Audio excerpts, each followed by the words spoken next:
Ashish, thanks for a terrific presentation here at CMS Asia. Content creators such as yourselves, are teaching the industry, especially newer industries like digital, the ropes as you did today.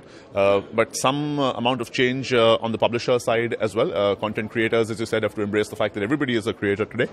Yeah, no, absolutely. I think, and today I think more and more we have to move to a situation where we are creating content which is, screen agnostic.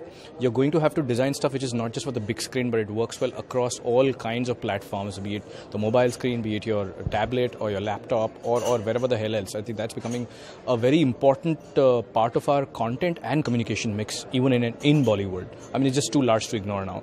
And today the measure of trailers being viewed is on YouTube. It's not in cinemas. Yeah. So, how are traditional studios reacting to this change? Are they embracing digital in, a more aggressive manner? Well, some of them are really, quick off the bat, really. For instance, Yash Raj has gone after digital in a really big way. We've done a lot of really interesting innovations and really not a sales pitch, but we are really the third largest YouTube channel in the country. Or the fact that we are among the first, like for instance, when I do my smaller films, youth films, which is what I produce, I can't really afford a big release overseas. So we do a date, time release in overseas markets where I can't afford a physical release. So it'll be available same day, UK, US, which otherwise I will not be released because I don't have a Shah Rukh Khan. So that stuff we're doing quite smartly. So while you can save on distribution costs using the digital medium, the counter is that monetization is a bit of a challenge. So how are you working either with agencies or with brands to improve on some of those things? Well, actually we're making a decent chunk of money off digital as well. So for instance, a film like Mujhse Friendship Karoge, which was my second film, we had like a $5 package for a date time release, and it's among the top viewed films on the Google Play Store. So it's fantastic. Or for that matter, the amount of, we average currently like 20-30 lakh views a day on our YRF YouTube channel. So all the Google ads that play out of there, it's a very sizable, revenue stream for us. So we are certainly going after that very interestingly.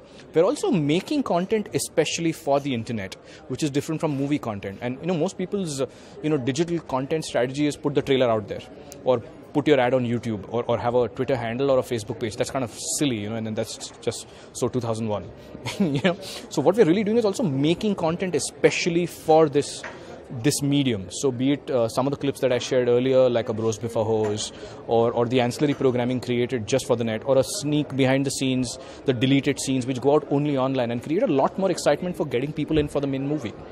You showed a great example of, I think you called it the first branded film ever, the Maruti film. Do you see more brands taking ambitious sort of leaps like that, even if not for theatre distribution, at least for maybe online only? Do you see that a trend emerging? No, absolutely. I think that really is the future. While, I think it's not true of the equivalent of saying that the 30-second spot is dead. I think they can both coexist, but it's about really designing that content, and you see that already happening in a variety of medium.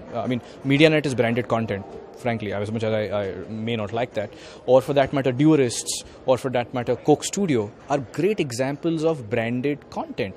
And I think the first one off the bat in the movie space, I'm really proud we were a part of doing something like Mere Dad Ki Maruti. We've received a lot of requests, but I think the trick is about finding the right content. It's not just about pushing a sales message out there. Today I can't do a Meri Maa Ki Airtel. That sounds like a really bad example, sorry. But a brief like a Har Friend Zaruri Hai. Great brief for me to design content around that. We'd love to take a crack at that. And yes, there are people hopefully going to do a lot more of that. And any quick thoughts on the summit? This is the first time we've had a content marketing summit. What did the phrase strike you as meaning? Because there are a lot of different views on what it is. Sure. No, hey, about time, man. Seriously about time. I think this really is the future, and I'm glad India was like first off the bat in Asia to really kickstart a summit of this nature, where we really start enforcing and reinforcing the relevance and the importance of, today I think content marketing is essential not just for success, it's going to be important for survival. And it's a great kickstart to that process, and some really interesting speakers, and I'm hoping really more and more brands and marketers really embrace not just a digital strategy but a content marketing strategy, and hopefully we're part of that. Thanks so much, Ash. Thank you.